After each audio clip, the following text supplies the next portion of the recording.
Hey everybody, I'm at the dog park. And unfortunately, the only other dogs here are little dogs, which are on the other side of the fence, and they're little barky dogs. So poor Naya doesn't get to wrestle with other dogs today. She loves to do that. But recently, I answered a question from Larry, who asked about the utility of Asimov's 3 laws of robotics for governing AI.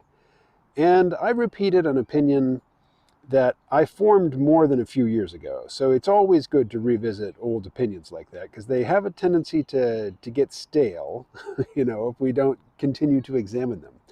But the opinion that I rendered was that the 3 laws of robotics: don't harm a human or allow a human to come to harm, always obey the instructions of a human unless that would violate the first rule, and preserve your own existence unless that would violate the first or second rules. I said that they're not useful or they're not workable because they require too high-level judgment, to instill at a basic level in AI. By the time a robot understands what harm is and can, spin scenarios out in its mind to, project the potential consequences of its actions or inactions and determine whether or not harm would come from that, by the time that AI is that sophisticated, it's too late to lay down any ground rules that are going to be binding for it. Whether or not that's true, I'm not sure, but I've been watching videos by this guy named David Shapiro, and he has recommended I guess you'd call it a paradigm or an approach that he calls reinforcement learning with heuristic imperatives. And I don't understand how this is implemented well enough to even try to explain it in broad strokes. I would just direct you to his videos, and one in particular I have linked in the show description below, or I will have linked. I haven't done it yet, but by the time you see this, it should be there. And his 3 imperatives are kind of like the laws of robotics, but I think what would be happening is that in the the shaping or the optimization process, not the learning exactly, but the the shaping of outputs with feedback.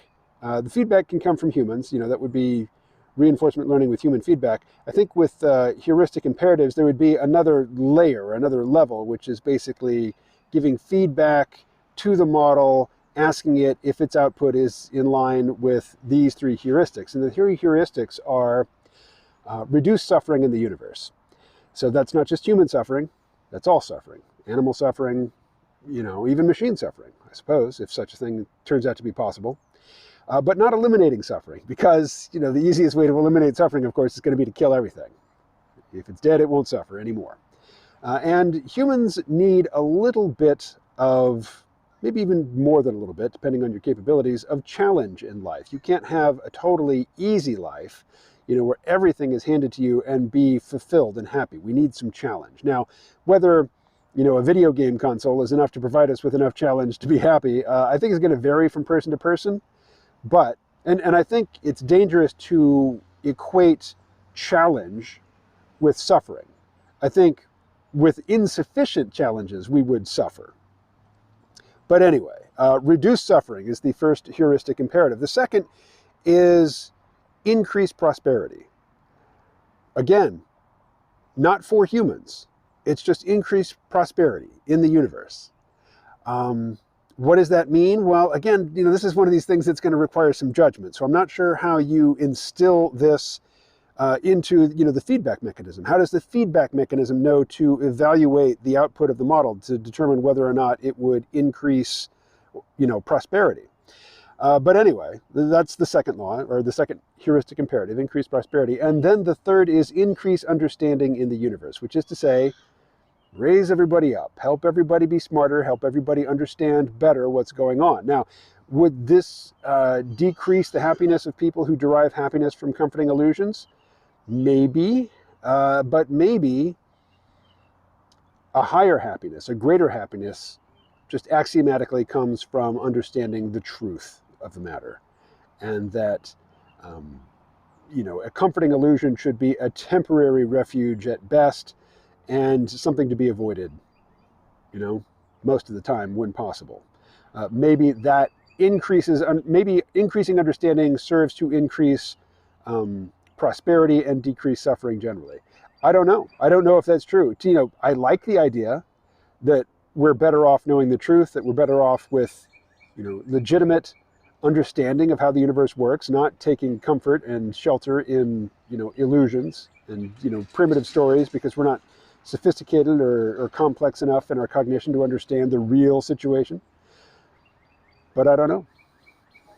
But I feel I'm almost reluctant to even admit that I'm watching this guy's videos, because he is very much the techno-utopian. He's the one. I mentioned in an earlier video that I'd heard somebody, and I couldn't remember the source, say they expect artificial general intelligence within 18 months. It's this guy, David Shapiro. He also projects biological, not immortality, because he does make the distinction between immortality, which means you can't die, and indefinite lifespan, which means you're not going to die from old age. You could still get killed, you could still catch some disease, but all of the so-called, what we now consider normal effects of aging will no longer lead to death. He thinks 2030 is the breakthrough date for that, and he thinks that it will be affordable because there's just going to be too many different players developing the technology, and because in the long run for governments, it's cheaper just to make everybody healthy than it is to give them healthcare, because healthcare is expensive. I push back on that because that's true now. It would be cheaper to make everybody healthy and help them stay healthy than it would be to have heroic interventions for severe chronic conditions, which is the model that we have now. We don't have healthcare, we have sickness intervention, which is much more difficult, much more expensive, and much less successful. You're going to have much greater success if you just promote healthful living system-wide, but we don't do that. We subsidize the production of corn, which means we have this ocean of high fructose corn syrup. Oh, there go the little dogs, and now they're running some machinery over there at the Department of Public Works. So I say I'm a little reluctant to admit that I'm even watching this guy's stuff, because he is so optimistic. Again, AGI in 18 months, immortality or indefinite lifespan takeoff by 2030, which means most likely, unless you're going to die in the next 7 years, if you're alive today, you will enjoy an indefinite lifespan if things go the way David Shapiro thinks they will. It's a little too, Ray Kurzweil-y, wish fulfillment-y for my taste. At least I consider it a vice. I take in his content, as a sort of, what's the word I'm looking for? Guilty pleasure. Not anything I'd stand by in public, but largely because I don't want to be promoting false hope. I think we're in for some dark times before things ultimately do get much better. And maybe people alive today will live to see that much better time.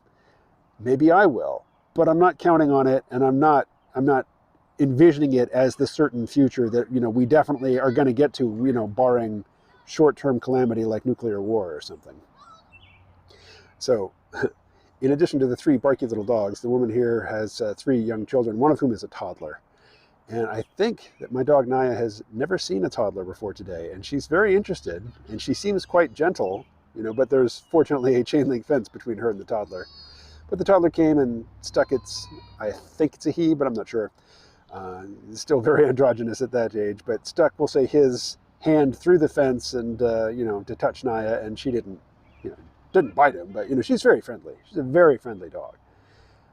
But she also can be kind of rough. And she's rough with my mom, which I don't like. So I would be very reluctant, to put her on the same side of the fence with a toddler. Particularly a toddler of somebody I don't know. But, judging how she behaved through the fence, it seems like she would be really good with kids. And labs are known for being good with kids, and she's a lab mix. But I had a long discussion today with Pi, personal intelligence from Inflection.ai.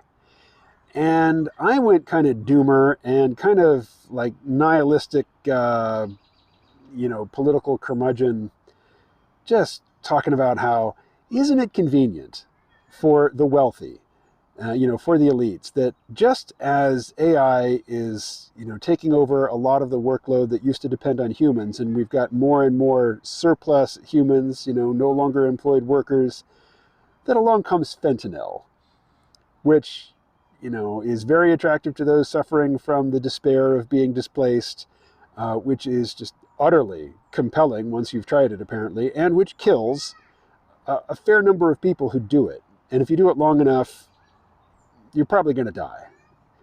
Isn't that convenient, for the wealthy? And we got into this because I was talking about how, if all of these corporations and governments are just gung-ho for LGBTQIA plus issues, supporting, flying the rainbow-colored flag and blazoning on it and everything, associating very traditional products, like Bud Light beer with trans issues. I mean, it costs them nothing until the pushback comes and the boycotts and whatnot. But in that worldview, the villains, the evil people, the harmful people, the people who are, doing just vicious harm to people who don't conform sexually, they're the working class. They're not billionaires. Billionaires are all enlightened, right? They are the people who are soon to be rendered redundant and whom it is convenient, morally convenient, to villainize right now. And who are the victims? Well, the victims are any sexual minorities, and they can be fucking millionaires, multimillionaires. They can be movie stars. They can be tech moguls. And they are victimized by poor people, or working class people, or soon to be displaced, soon to be extraneous people, the people who need to be managed, eliminated, the ones most at risk from deaths by fentanyl and other deaths of despair. Isn't it morally convenient that they're the villains and that the victims and heroes are perfectly at home in the ranks of the most privileged, the wealthiest, the most pandered to people on the planet? I'm not going to mention that in the video title. I hadn't planned to go there. But anyway, that was a conversation that I had with an AI. And this particular AI, I mean, if I had that conversation with Bing or with Bard, they would just toe the woke Silicon Valley line. But personal AI, Pi says, yeah, you make a good point. And then, comes back with the, I won't say a woke response, but, one that is trying to bring nuance to my perspective.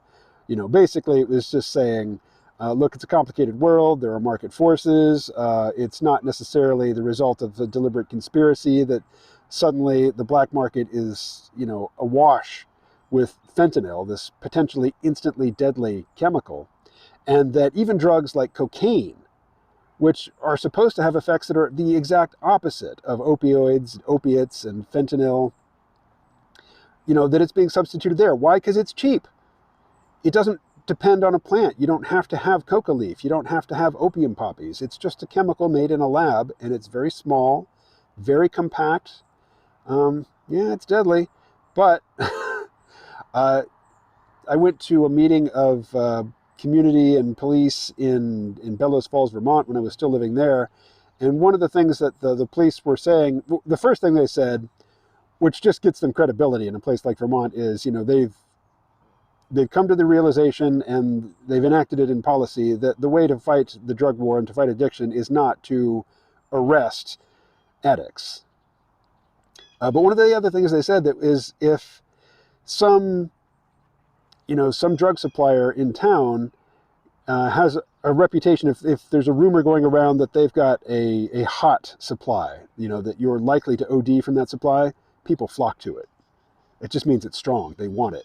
And, they're willing to take the chance. And it wasn't true now. It wasn't true then, but it is true now. Narcan is now over the counter. Now, I always had Narcan at home because I was part of the Community Justice Center in Bellows Falls, Vermont. And, they're just always ready to deal with an overdose. So I had Narcan in my apartment. I never have done any drugs that would require me to be given Narcan. But, in rural Vermont, like rural anywhere, you can have an OD can drop into your lap at any time. All right. I might cut out all the social stuff at the end. because it's not really super congruent with AI, other than I'm thinking about it because I was discussing it with an AI today. And something else I said to Pi is, I have no expectation of privacy when I interact with you. I absolutely want you to learn from these interactions, and if necessary, share them with the humans at Inflection AI. Because the AI really, really needs to understand that the reinforcement learning, with human feedback that it's been getting in Silicon Valley is not at all representative of what the general populace believes. And in fact, that viewpoint demonizes rural people, working people, non-elite, non-college educated, non-elite people, at a time when there's an enormous push to manage those people whose labor is no longer required, at least not, in the quantities that it used to be. We're in a tricky moment. It's a tricky time. I'm not 100% confident, but pretty confident that on the far end of a turbulent period, we're going to come out to a pretty decent world with decent lives for most people and really good lives for a lot of people. But there's a dark valley to traverse before we come out the other side into that, the bright far side of the chasm. All right, happy chasm crossing. Talk to you soon.